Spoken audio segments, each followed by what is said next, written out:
asking because, you know, we could have done it in front of the Times, we could have done it in front of CNN, we could have done it in front of whatever papers are still left here. But this actually is very convenient, and it's symbolic of the mainstream media's treatment of Julian Assange and a lot of other things that they do that I'm not going to get into today. We're going to talk about Assange. Today is International Press Freedom Day, and I want to thank Chuck and Bernadette for you know, putting out the flyer, getting people here, and I'm going to bring up. I'm not going to say a lot here today. I'm going to yield my time.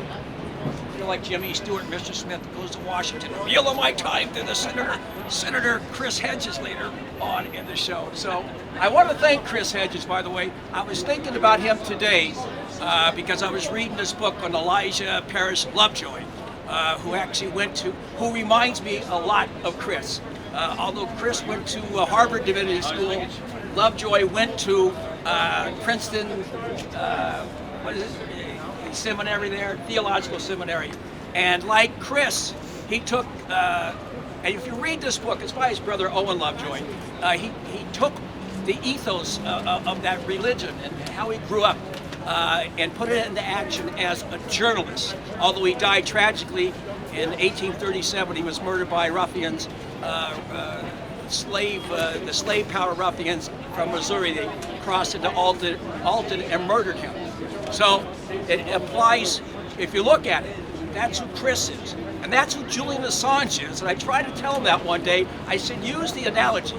On November 7th, 2017, I said, this will be a great day. That's the day of 180-year anniversary of Lovejoy's death. I said, Julian, you should use this connection. You know, and he said, wait a second. It really is not the same.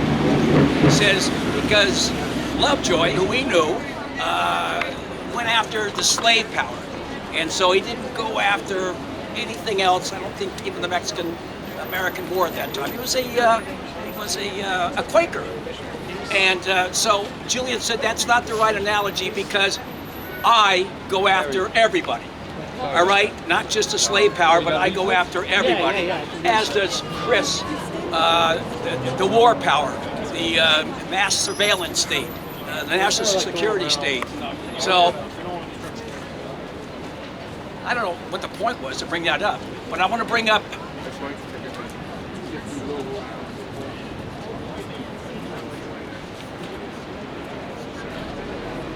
Yeah, can everybody hear all right?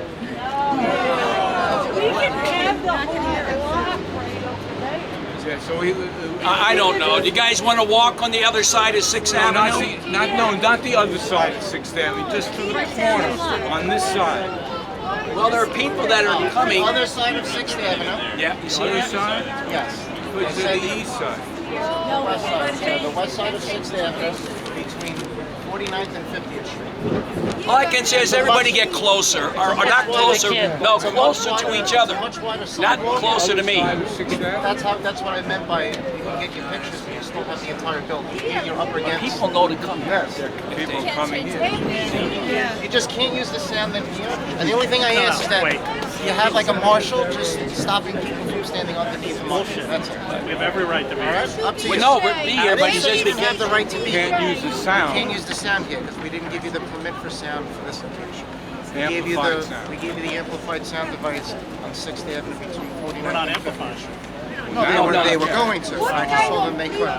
And the only thing I said to them was, you can't be underneath the marquee because that's technically private property, and you have to right, give don't 5 blame feet him. of He's space on the sidewalk for pedestrians to walk. That's all I said. It comes from headquarters, not Did not say that they couldn't be. Just want to make that clear. And besides, All right, so everybody's just going to have to talk a little bit louder. And like I said, I want to get this going because there's a dark cloud. Of course, we're under a dark cloud. You know, Julian's in a prison involuntarily, all right? And it's ruining his health and his life. People that work inside this building are voluntarily in some kind of spiritual prison inside MSNBC because they know better.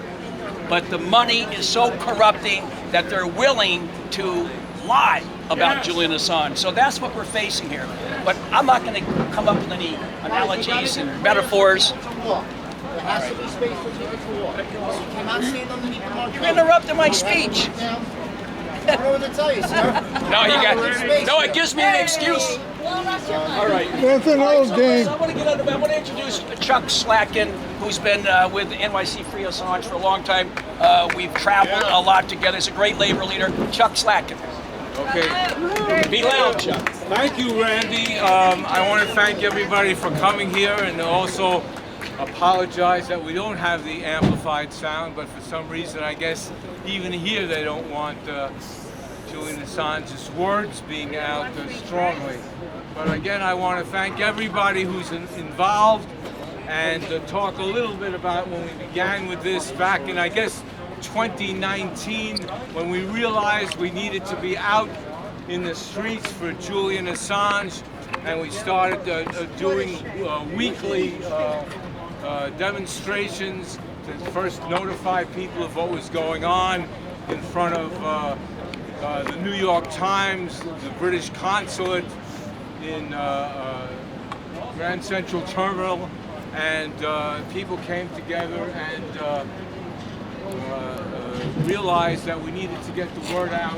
It was important for people to understand, one, what was happening to Julian Assange, what it meant to him and what it meant to free speech for everybody in this country. So again, thanks to everybody who's been out over this period of the 4 years.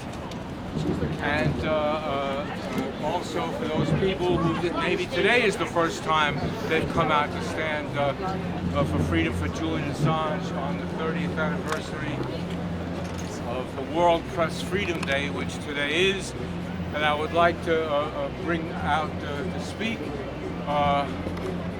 one of the people who was actually with us in the streets at the very beginning, standing out even before we came together after a while and decided to call ourselves NYC Free Assange. One of the original people standing out there in the streets for Julian Assange, Jim Kavanaugh. Yay!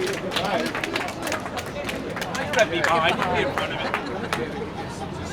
Yeah, you don't want to. Yeah, as Chuck was saying, I first came out on the streets in New York for a demonstration about Assange in 2018.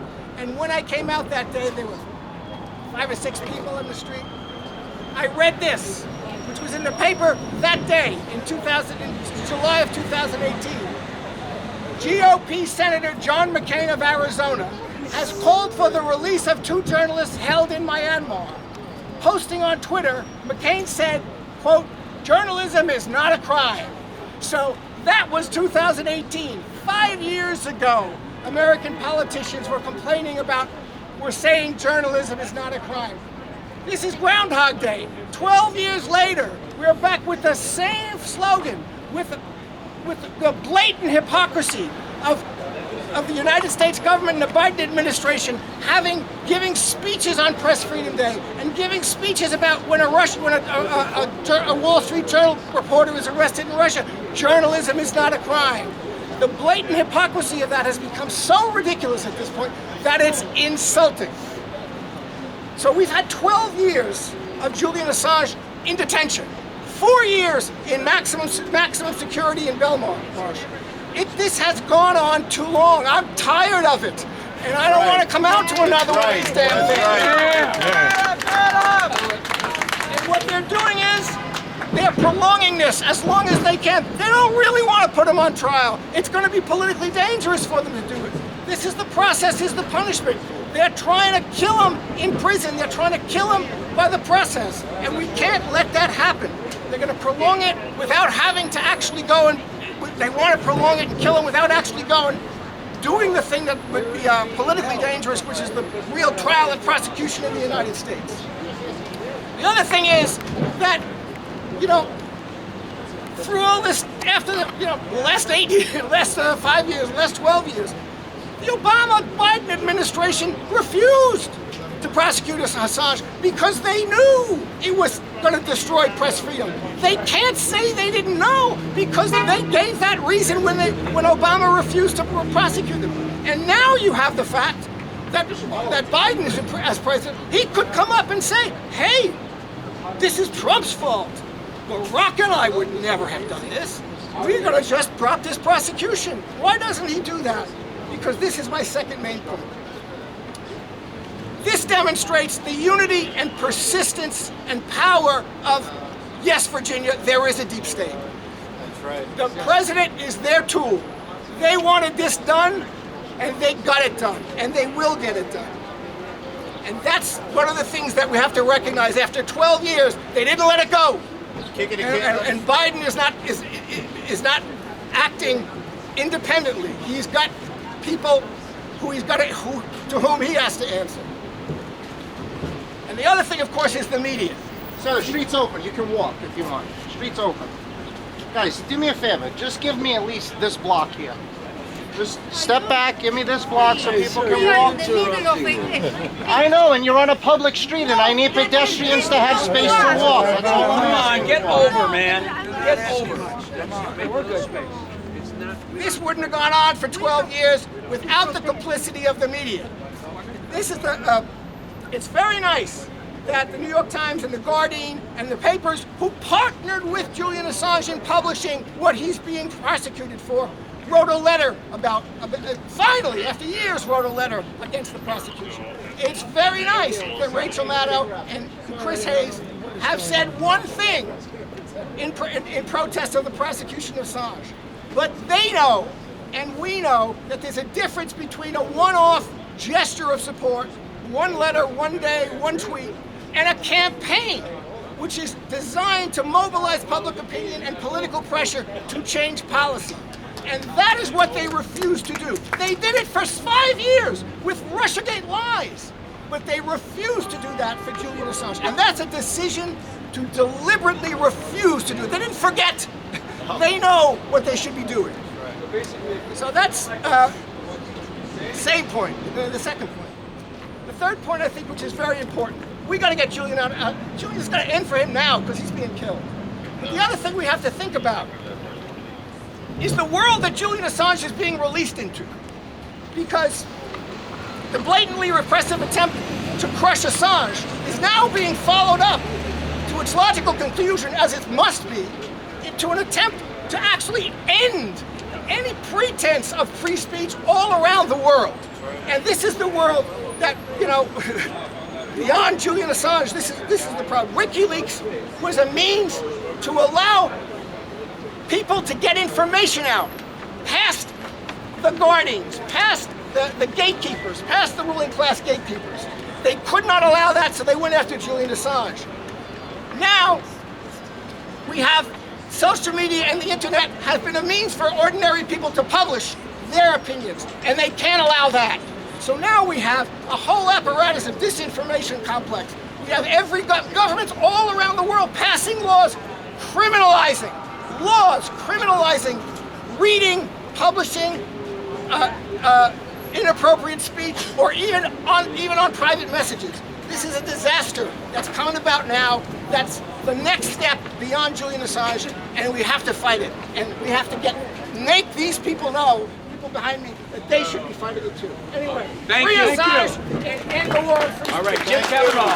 We're going to keep moving because we have. Stop the deep We state. got to get out of Free here. Assange. Training. Thank you. Margaret Kimberly is the executive editor of the great Black Agenda Report. Margaret Kimberly. Good afternoon. It's great for all of us to be here. Wednesday is Black Agenda Report Day, blackagendareport.com. Got to get that plug in. Thanks, everyone. We're here today 4 years after Assange was arrested. Many years after he was forced to live in the embassy in Ecuadorian embassy in London. Assange is in danger because of the state. That's quite obvious. But he's charged, among other things, falsely accused, charged with violating the Espionage Act, a statute that was seldom used until the Obama administration. And they began to criminalize journalism. to charge people with crimes when they revealed things that the state didn't want anyone to know. So maybe Obama didn't prosecute, but they weren't going to let him go either. But Trump decided to get him, and Biden has gone along with Trump, as he has with many other things. They went so far, Trump, as to disrupt an election in Ecuador to get their hands on him, and now he's been indicted, and these are charges that no one is ever acquitted of, ever. But they still have him incarcerated. I want to talk about something else. I want to mention Shireen Abu Akleh. As we're celebrating press freedom, she was murdered by the IDF a year ago, almost a year ago. So we have to lift her up and the other journalists who've been killed by the IDF. I want to mention one more thing, and it is connected. Not only are people not free if they expose something the state doesn't want to know, but corporate media work with the state. So, Nord Stream blows up. Anyone with common sense knows that the Biden administration did it. Seymour Hersh, God bless him, tells us what happens, and the story is disappeared. The New York Times says, oh, maybe it's best not to know. So all of these things are linked. The state's collusion, media collusion with the state, collusion with the so-called criminal justice system. And for all of these reasons, we must defend Julian Assange. We must keep fighting for his freedom. And these politicians who say, if I'm president, I'll pardon him, assuming they don't drop out and endorse Biden. But at any rate, that is a very good thing, and we must praise them when they do that. So free Julian Assange and all political prisoners. Thank you. Thank you, Margaret Kimberly. Margaret Kimberly. Yes, that's the way to do it. Powerful and short. Yes. So, Less is more. so Tarek Less is best. Kauf, New York City, and National Veterans for Peace. Oh, come on stand. around here. Wait, I'll let you. Hi, listen, I'm honored to be here, especially honored to be here with people like Margaret Kimberly, Chris Hedges, and the rest of you who have been standing up for Julian. And I'm going to read something that I actually wrote and was signed by Susan Schnall, who's the president of VFP, and it's in this paper that Anthony's handing out. It says, Veterans for Peace stand with Assange. But it's not only Veterans for Peace, it's every veteran that has been lied to and betrayed by this system into their wars and their militarism. Every single veteran that has been lied to by this corporate media, which has shuts us out completely now. My friend Jeff Cohn, who founded FAIR, Fairness and Accuracy in Reporting, told me, he says, there's a solid wall. We can't get into it, into the mainstream media. So for everyone that has been betrayed by this, and for Julian Assange, I want to say this. Okay, it's up to us, the public, to stop the slow murder on Julian Assange. If this attack on journalism, freedom, on journalistic freedom, is in total disregard of international law is allowed, then the march towards totalitarian control will crush every single freedom that we cherish. Not only freedom of the press, but everything. That's right. That's right. Assange did something those who create wars cannot forgive. He exposed U.S. war crimes to the whole world. The wholesale murder of innocents. The sadistic torture of human beings. The deception and the lying. Soldiers who participated in these wars and others are dying.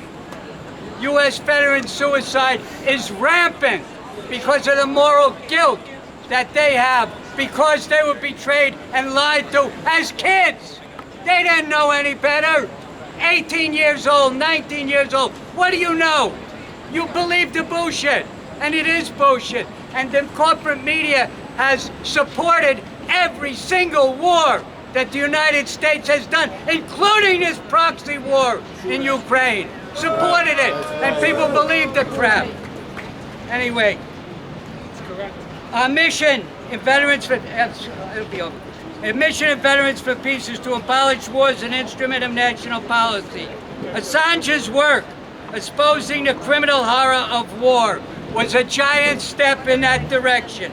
We're at the point where we either abolish war or it may end life on Earth. The threat dangles like Damocles' sword over all humanity. Press freedom is just the tip of the iceberg. The oligarchic system of control, secure in its power, almost dares us to stop it. Perhaps they are confident that we can't or won't. Mario Savio prophetically said years ago, and I love this, my favorite thing, there is a time when the operation of the machine becomes so odious, makes you so sick at heart, that you can't take part. And you've got to put your bodies upon the gears and upon the wheels, upon all the apparatus, and you've got to make it stop. We have no choice but to actively resist in a sustained way until we stop this insane march to oblivion. We have little time. The corporate military and governmental forces imprisoning and slowly killing Assange are also in the process, and I'm wrapping up here, are also in the process economically, militarily, and environmentally of destroying life on this planet. Our survival, as well as future generations, is at stake. That's why we need truth tellers like Julian Assange. Thank you. That's right. We gotta keep moving right along. It's gonna rain soon, and we don't want anybody to get wet. Coming up now, John Pilger, of course, is in Australia. Couldn't be here today, but he did send a message like he did the last time he did one of these in front of the British Embassy. So coming up to read is Elizabeth Maldonado, actress, stage director, and activist who I met in Nicaragua. Thank you, Randy. Thank you. This is a statement from John Pilger. Today is a good day to clear up a misunderstanding. The notion of a free press is often seen as under threat. Well, yes, peace and love. but the threat was long ago, and there is no longer a free press. Right. There are honorable exceptions to a journalism that often barely deserves the description. Right. And those honorable exceptions have never been more precious, more needed, more important. And supporting them has never been more urgent. Their leader is Julian Assange, who is a political prisoner in Britain. That's how bad things have gotten. He's a political prisoner, and that is not rhetoric. Stand with Julian. Give him your solidarity. Don't hesitate. Speak out now. Thank you, Elizabeth. Free Julian! Thank you, John Pilger. Down under. All right. Is Margaret here? Is Margaret Kunstler here? I don't see Margaret Kunstler. Is Katie here? No. All right. Well, listen. We're going to put them on later. Right now, he really doesn't need an introduction. Chris? Chris Hedges is the great. He's our John Reed. Chris Hedges. Give him a round of applause. Chris Hedges.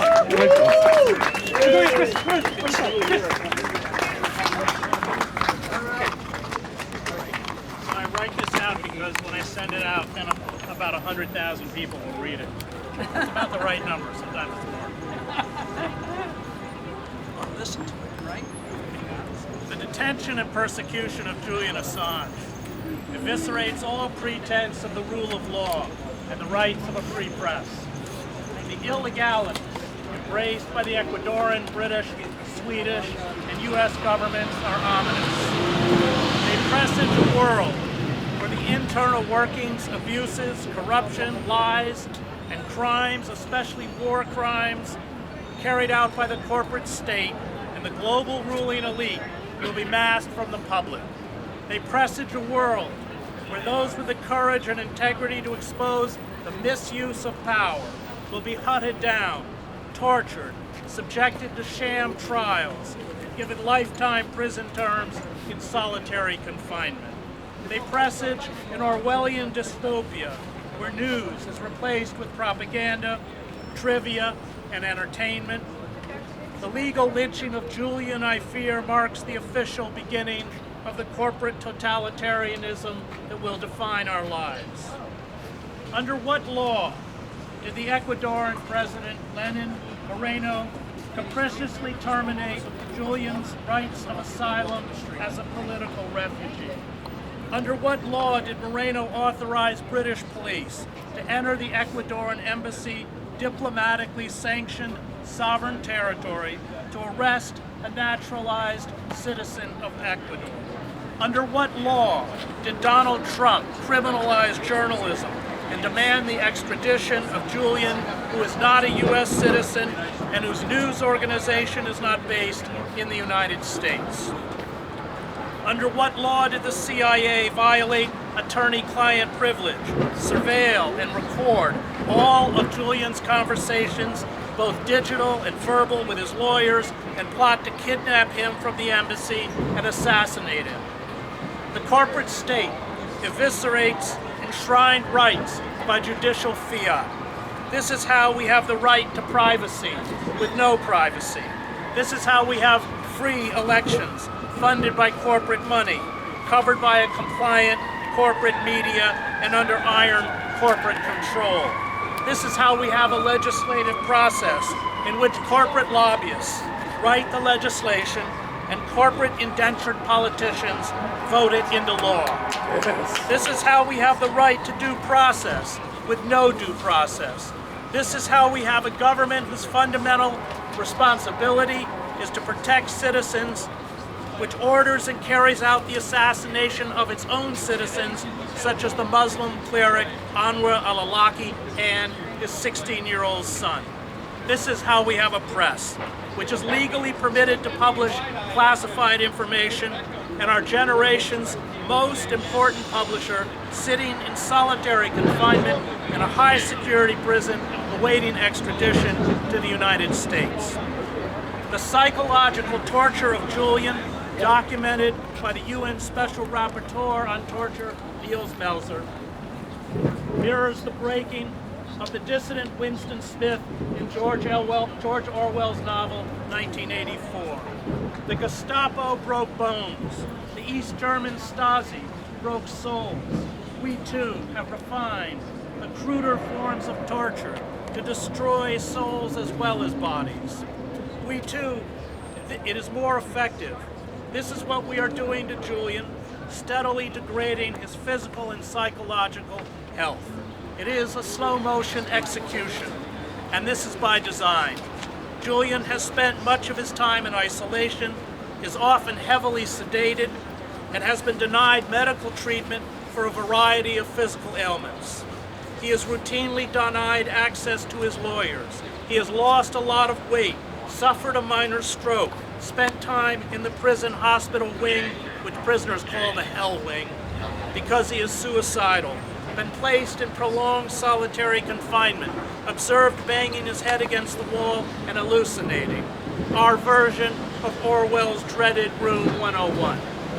Julian was marked for elimination by the CIA once he and WikiLeaks published the documents known as Vault 7, which exposed the CIA's cyber warfare arsenal, which includes dozens of viruses, Trojans and malware, remote control systems designed to exploit a wide range of US and European company products, including Apple's iPhone, Google's Android, Microsoft's Windows, and even Samsung's smart TVs, which can be turned into covert microphones even when they appear to be switched off.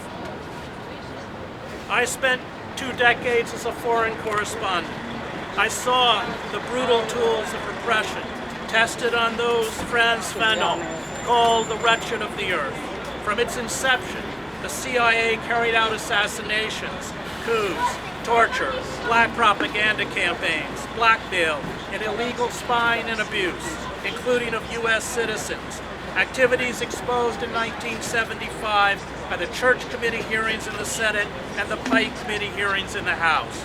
All these crimes, especially after the attacks of 9/11, have returned with a vengeance. The CIA has its own armed units and drone programs and a vast archipelago of global black sites where kidnapped victims are tortured and disappeared. The U.S. allocates a secret black budget of about $50 billion a year to hide multiple types of clandestine projects carried out by the National Security Agency, the CIA, and other intelligence agencies, usually beyond the scrutiny of Congress. The CIA has a well-oiled apparatus, which is why, since it had already set up a system of 24-hour video surveillance of Julian in the Ecuadorian embassy in London, it quite naturally discussed kidnapping and assassinating him. This is its business. Senator Frank Church, after examining the heavily redacted CIA documents released to his committee, defined the CIA's covert activity as, quote, a semantic disguise for murder, coercion, blackmail, bribery, the spreading of lies, and consorting with known torturers and international terrorists. Fear the puppet masters, not the puppets. They are the enemy within. This is a fight for Julian, who I know and admire. It is a fight for his family, who are working tirelessly for his release. It is a fight for the rule of law. It is a fight for the freedom of the press. It is a fight to save what is left of our diminishing democracy, and it is a fight we must not lose. Thank you. Thank you. Chris Hedges!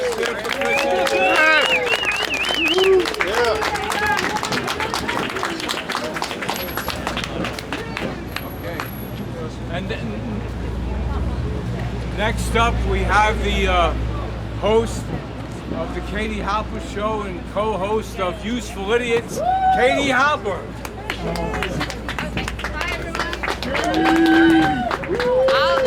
I'll keep it short because we've been saying the same things again and again, which is pathetic because we shouldn't have to be saying these things because it's so obvious. But today on Freedom of Press Day, it's that much more important to remind the world that we don't have a free press in the United States. The United States has no high horse to be standing on or sitting on. When it comes to what's happening with the journalists in Russia, we're doing the same exact thing. It's just impossible to defend what we're doing here and criticize other countries for doing that. And I often joke that you'd think that Joe Biden would empathize with Julian Assange, given that Joe Biden himself spent time locked up for visiting Nelson Mandela in jail, which of course he didn't do that because that's a lie. And one of the many differences between Julian Assange and Joe Biden, between Julian Assange and the government, is that Julian Assange is a truth teller. The government is made up of liars, and Julian Assange exposes those lies, which is why they're so afraid of freeing him. They don't want to set an example of people challenging the powers that be. And I also think it's interesting that we have two other people, regardless of your thoughts on them, there are two other people who have entered the race, the presidential race, Marianne Williamson and Bobby Kennedy. Yeah. And both of them have vowed to free Julian Assange. And there's a reason that Biden is afraid of debating them. And that's one example of it. Because if you have to be on stage with other people who will call out your hypocrisy, you'll be exposed for the lying hypocrite that you are.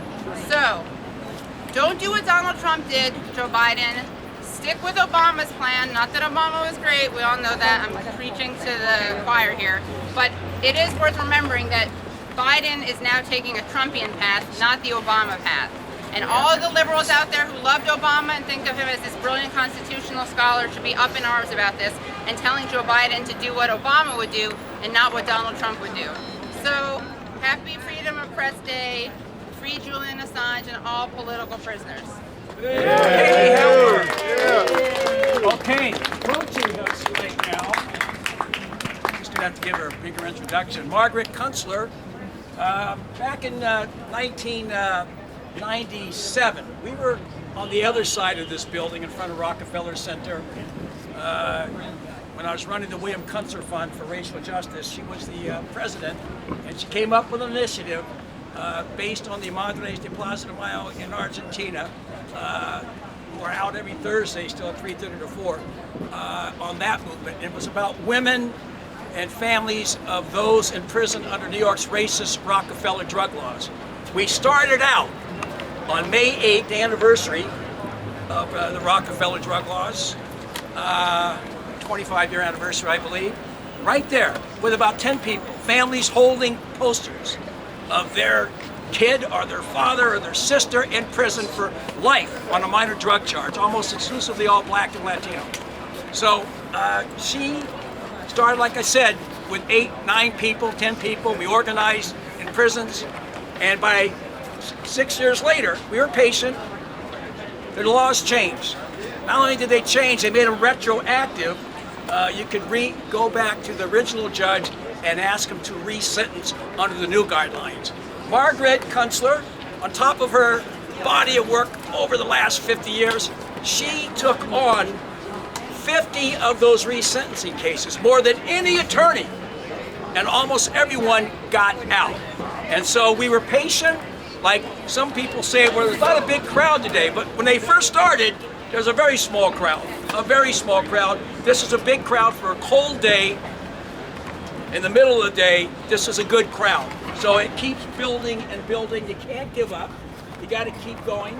And here she is, Margaret Kunstler. Yeah, White Sarah. Margaret Kunstler, folks. It's very nice to be here and see all you. You have to speak real loud. Hi. It's great to be here and see everybody, and thanks to everybody for coming. And this is a way to make the speeches very short. You know, I've been studying today world freedom, press freedom. Come on, folks. And Please. it's very interesting. People celebrate it in different ways. Some people celebrate it for the people who died, and some people celebrate it for the people who are in jail. And most people celebrate it to remember how their enemies badly treat their prisoners. It started 30 years ago in Namibia, where Namibian reporters, they can't have been having a good time in Namibia, but they started this day 30 years ago. And so it's not a happy day. It's not a day that we celebrate. It's a day that we are upset that there aren't enough people around talking truth to power. Because that's what journalism is supposed to be. Journalism is supposed to hold leaders to the truth. And it's really a sad day for us all that Julian is still in jail. And we hope to see him out of jail very soon. It doesn't look that way at the moment, but I am still hopeful. And thank you all for coming.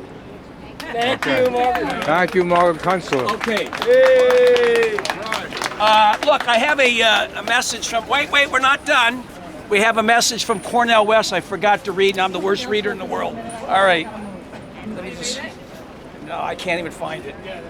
Margaret, do you have the Cornell West? It's so short. Yeah. So I'm just going to go ahead and read it. This is, last night he sent this. My dear brother, Julian Assange, is one of the great journalists of our day. Courageous and committed to revealing painful truths about wickedness in high places.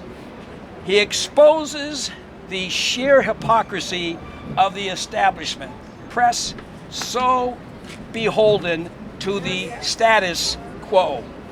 Should I read it again?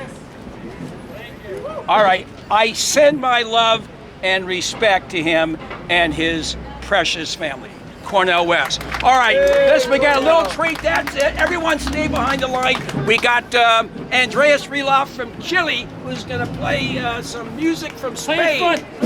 Play in front. Play in front. Go ahead. Play in front. In front? Yes.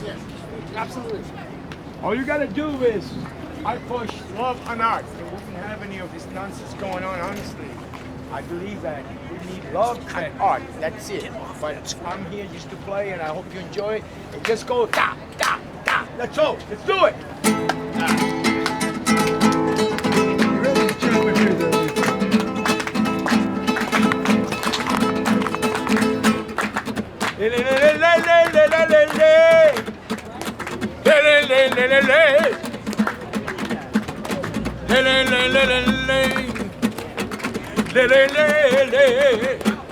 Do it now, come on.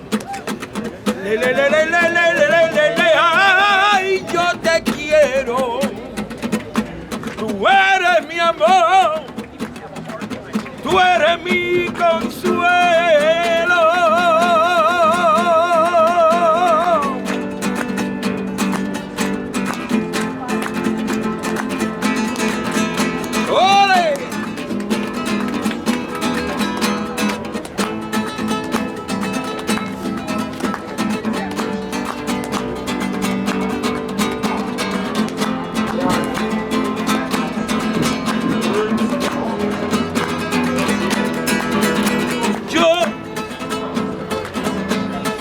Necesito verte, porque lo que hay entre los dos es más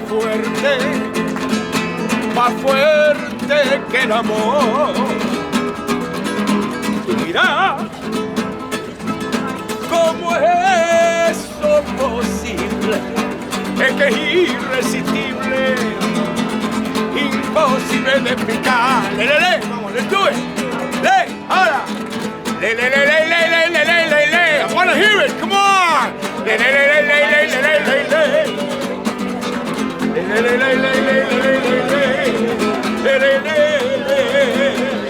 Louder this time. Let's do it. Ay, yo te quiero. Tú eres mi amor. Para mi consuelo.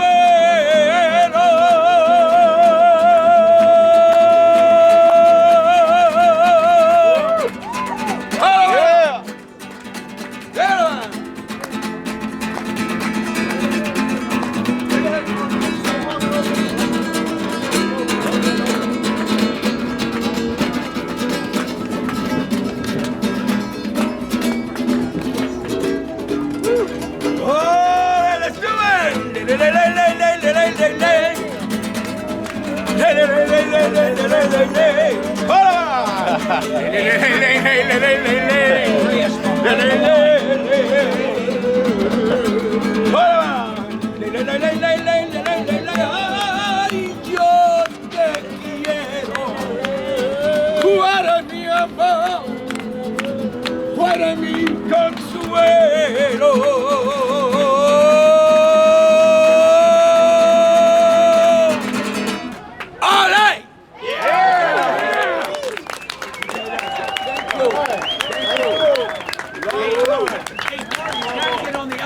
That line, Marty. Thanks. Randy. She's got something she wants to do. Okay, come on. Okay, really quickly, so you know how Cornel West gave a statement to read? So I'm going to read a statement from someone else who couldn't be here today, okay? And here's what he had to say. He said this today. No family should have to endure the pain I've seen their families bear, but in far too many places around the world, autocrats and their enablers continue to repress a free and independent media through censorship, retribution, threats, lawsuits, harassment, disinformation, detention, and physical attacks. Guess who said that? Joe Biden. Who? Joe Biden. All right, let's hear it for Joe. So he should listen. Joe Biden. Not for this, obviously, but he should heed his own words. So let's remember those words and hold all the politicians to them. Yeah, that's right. That's right. Thank you all. I want to thank NYPD for being so patient. All right, thank you guys. And thank you all for obeying the rules here. I want to thank our guests, Chris Hedges, Randy Credico, Katie Hopper, Tara Cowell from NYC Veterans for Peace, Jim Kavanaugh, the polemicist, Margaret Kimberly, and Margaret Kunstler. And thank you all for being here. Thank you. Thank you. And hopefully this is the last time we'll have to do this, because Julian Assange will be free. Thank you. Free Julian.